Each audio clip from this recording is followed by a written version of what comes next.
ሰላም ጤና ይስጥልን የተከበራችሁ የሰራተኛዋ አዳይ ድራማ አፍቃሪያን በሙሉ ሰራተኛዋ አዳይ ክፍል 161 ቶሎ ይለቀቅልን የምትሉ በመጀመሪያ ይህን ቪዲዮ ላይክ እንዲሁም ኮመንት ላይ እየገባችሁ ሰራተኛዋ አዳይ ክፍል 161 ቶሎ ይለቀቅልን ማለት እንዳትረሱ። ውድ የቻናሌ ቤተሰቦች በክፍል 160 ላይ እንዳያችሁ ከሆነ ለሊ ምንም ነገር አልሆነችም። እስቲ ለሊ ምንም ነገር ስላልሆነች ደስ ያላችሁ ይህን ቪዲዮ ላይክ አድርጉና ኮመንት ላይ ደስ ብሎናል ማለት እንዳትረሱ። ነገር ግን ለሊ የሆነ ችግር እንዳጋጠማት ያው የሚታወቅ ነው። አሁንም በጣም ተጨንቃለች።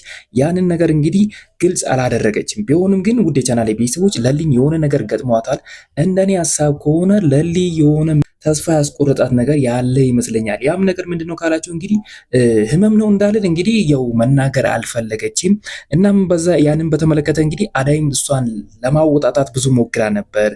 በዛ ላይ ባቡሬም እንግዲህ ተጨንቆ ሲጠይቃት እንግዲህ ለመናገር ፍቃደኛ አይደለችም።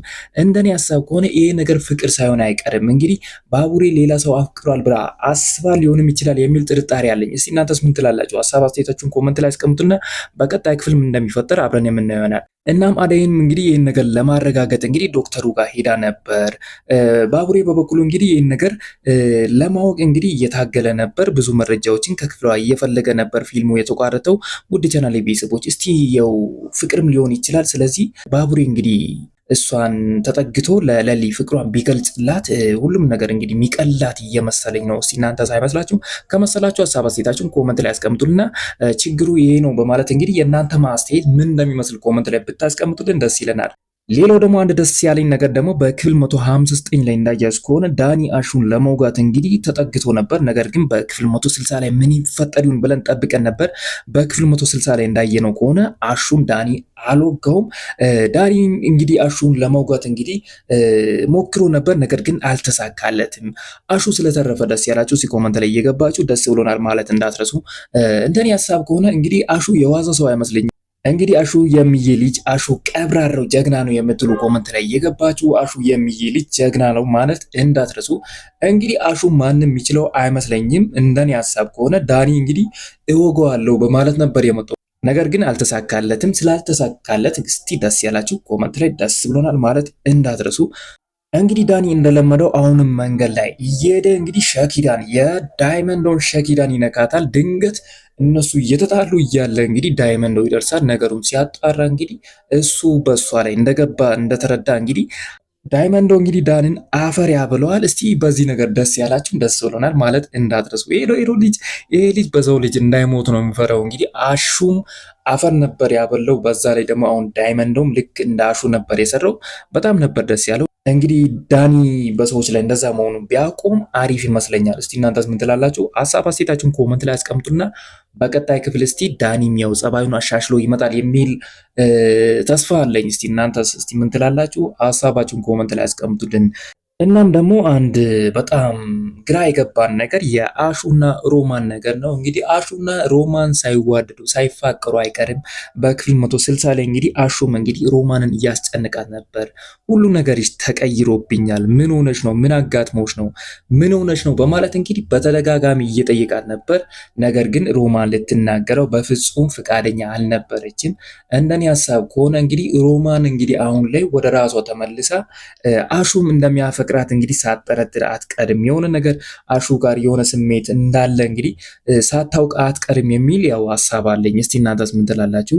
አሹም እንግዲህ ነገሩ ሁሉ ነገሯ ስለተቀየረ እሷን እንግዲህ ለማወጣጣት እየሞከረ ነበር። አሹ እንግዲህ በጣም ቅር ተሰኝቶት ነበር። በዛ የተነሳ የሮማን ጸባይ መቀየር እንግዲህ አሹንም በጣም ትንሽ አስከፍቶት ነበር።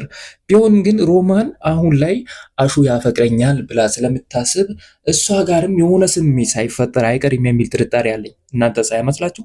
ሀሳብ አስተያየታችሁን ኮመንት ላይ አስቀምጡና በክፍል 161 ላይ የሚፈጠረውን አብረን የምናየው ይሆናል። ነገር ግን ምን እንደተፈጠረ እንግዲህ በመጨረሻም አሹን ምን እንዳለችው ባይታወቅም፣ ነገር ግን ያንን ፓርት አላየነው ነበር። እንግዲህ በክፍል 161 ላይ የምናየው ይሆናል አብረን።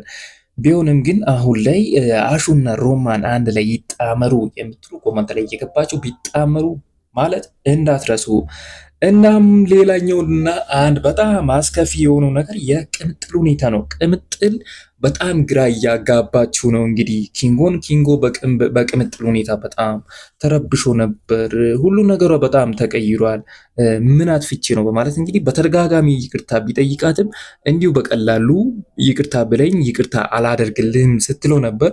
ቢሆንም ግን ያንን ነገር የተረዱት እንግዲህ ዳይመንዶ እና ሸኪራ የሆነ ነገር አስቦ ነበር። እሷን ሰርፕራይዝ ለማድረግ እንግዲህ የሆነ ቀመር ቀምሮ ነበር። ያ ቀመር ምን ይሁን የሚለውን በቀጣይ ክፍል የምናየው ይሆናል። ቢሆንም ግን አሁን ላይ የቅምጥል ሁኔታ በጣም በጣም የሚያስጠላ ነው። እንግዲህ በጭራሽ ዳይመንዶን ልትረዳው አልፈለገችውም። ይህ ደግሞ ዳይመንዶን በጣም ያስከፋ ነው። እንግዲህ እቺ ልጅ ፍቅሯ ሳይቀንስ አይቀርም በማለት እሱም እንግዲህ ሌላ ነገር እያሰበ ነው። በዛ የተነሳ እንግዲህ በሁለቱም መካከል ክፍተት እንዳይፈጠር ነው የምፈረው። ቢሆንም አሁን ላይ ቅምጥል እንግዲህ ያው ይቅርታ ብታደርግለት አሪፍ ይመስለኛል። አሁን ላይ እንግዲህ ያው ዳይመንዶ እና ሸኪዳ ባመጡት ሀሳብ እንግዲህ ይቅርታ እንደምታደርግለት አልጠራጠርም።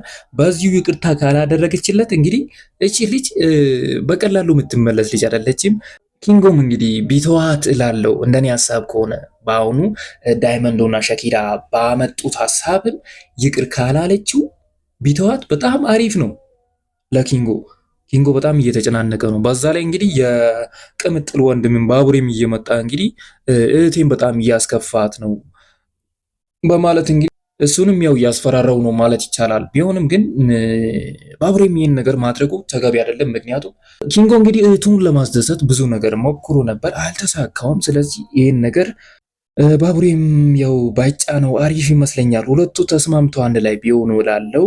ሌላው ደግሞ አንድ በጣም የገረመኝ ነገር የቤዛ ሁኔታ ነው። ቤዛ እንግዲህ ከአዲሶቹ ልጅ ምን እንደፈለገች ባይታወቅም እንግዲህ ሜላትን እንደምንም ብላ ተጠግታለች። እናም የሆነ ነገሮችን ተናግራ እንግዲህ ሜላት አብራቸው እንድትኖር እንግዲህ ፈቅዳ ነበር። ቢሆንም ግን አበበን ልጠይቀው በማለት አቤን ጠይቀው ነበር። አበበን በጣም ተናዶ ነበር በሁኔታው።